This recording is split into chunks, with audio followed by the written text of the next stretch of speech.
السلام علیکم ورحمۃ اللہ وبرکاتہ۔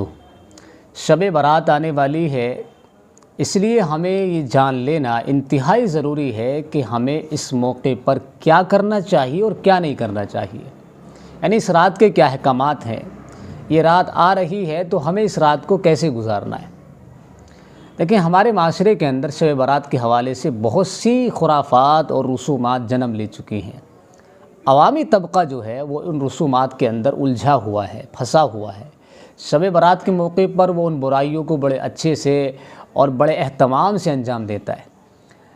آتش بازی کرنا، پٹاخے چھوڑنا، شور و شغل کرنا، اسی طریقے سے حلوے پکانا، یہ ساری ہی چیزیں ہمارے معاشرے کے اندر رائج ہیں اور شب برات کا حصہ سمجھ کر کے ان کو انجام دیا جاتا ہے۔ تو یاد رکھ لیجئے، ان خرافات سے، ان رسومات سے ہمیں بچنے کی ضرورت ہے، اور ہم یہ سمجھیں، یہ جانیں کہ آخر ہمیں اس رات میں کرنا کیا چاہیے۔ نبی کریم صلی اللہ علیہ وسلم کے ارشادات سے، احادیث سے جو چیز نکل کر کے ہمارے سامنے آتی ہے وہ فقط 3 چیزیں ہیں۔ باقی جتنی بھی چیزیں معاشرے میں رائج ہیں اور سوشل میڈیا پہ گردش کرتی ہیں اس حوالے سے، وہ سب چیزیں فضول ہیں۔ بعض لوگوں نے جو ہے شب برات کی نمازیں ہی قائم کر دی ہیں کہ شب برات میں اس طرح سے نماز پڑھنی چاہیے اور اس نماز کا یہ فائدہ ہے۔ بعض لوگوں نے شب برات کی غسل ہی ایجاد کر دی ہیں۔ تو یہ اپنی اپنی سب کی سوچ ہے۔ خیر، یہ چیزیں غلط ہیں، احادیث میں ان کا کوئی ثبوت نہیں ہے، لہٰذا ہمیں ان چیزوں سے بچنا چاہیے۔ شارع علیہ السلام، نبی کریم صلی اللہ علیہ وسلم نے جو چیز دین میں بتلائی ہے وہی دین ہے، اور جو غیر شارع بتلائیں، چاہے وہ کوئی بھی ہو، کتنا ہی بڑا ہو، وہ دین کا حصہ نہیں ہو سکتا۔ اس لیے ہمیں ان چیزوں سے پرہیز کرنا چاہیے کہ فلاں بزرگوں نے یہ لکھا ہے، فلاں کتاب میں یہ لکھا ہے، یہ سب چیزیں غلط ہیں۔ نبی کریم صلی اللہ علیہ وسلم سے اگر کوئی عمل، کوئی چیز ثابت ہے، صحابہ کرام سے اگر کوئی چیز ثابت ہے تو ہم اس کو ماننے کے لیے تیار ہیں۔ اور نبی کریم صلی اللہ علیہ وسلم سے اور صحابہ کرام سے شب برات کے حوالے سے جو باتیں ملتی ہیں وہ صرف 3 ہیں۔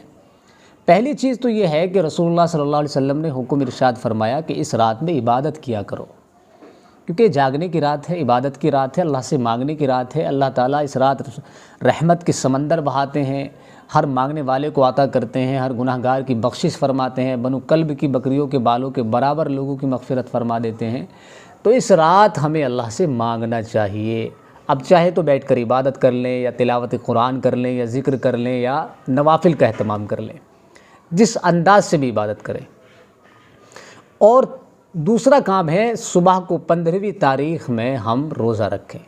حضرت علی کرم اللہ وجہہ ارشاد فرماتے ہیں، نبی کریم صلی اللہ علیہ وسلم کی حدیث ہے جس میں آپ صلی اللہ علیہ وسلم نے دن میں روزہ رکھنے کا حکم دیا ہے اور رات میں عبادت کا حکم دیا ہے۔ تو رات میں عبادت کرے اور پھر اگلے دن صبح میں روزہ رکھے۔ 2 کام ہو گئے۔ تیسرا کام ہے، التزام نہ کرتے ہوئے، ضروری نہ سمجھتے ہوئے، اگر جانا چاہے تو قبرستان چلا جائے، قبرستان میں جائے، زیارت کرے، اپنے مردوں کے لیے ایصال ثواب کر کے آئے، وہاں جا کر کے عبرت پکڑے، نصیحت پکڑے کہ ایک نہ ایک دن ہمیں بھی یہاں آنا ہے اور یہی دراصل ہمارا گھر ہے، لہٰذا ہمیں اپنی آخرت کی تیاری کرنی چاہیے، اپنے اس گھر کی بنانے کی، اس گھر کی تعمیر کی فکر کرنی چاہیے۔ یہ جا کر کے وہاں تصور قائم کرے، یہ عبرت لے، نصیحت پکڑے، تو اس میں بھی کوئی حرج والی بات نہیں ہے۔ تو یہ 3 ہی کام ہیں۔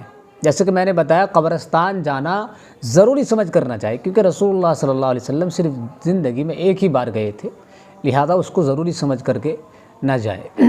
تو یہ 3 کام ہیں شب برات پر کرنے کے۔ باقی جتنی بھی چیزیں ہیں سب خرافات ہیں، رسومات ہیں، ان سے ہمیں بچنے کی ضرورت ہے۔ وہ دین نہیں ہے، لوگوں نے وہ جو ہے دین بنا کر کے دین کے اندر ان کو شامل کر دیا ہے، اور ہماری سیدھی سادی عوام، بھولی بھالی عوام ان کو دین سمجھ کر کے کرتی ہے، لہٰذا ان چیزوں سے ہمیں پرہیز کرنے کی ضرورت ہے۔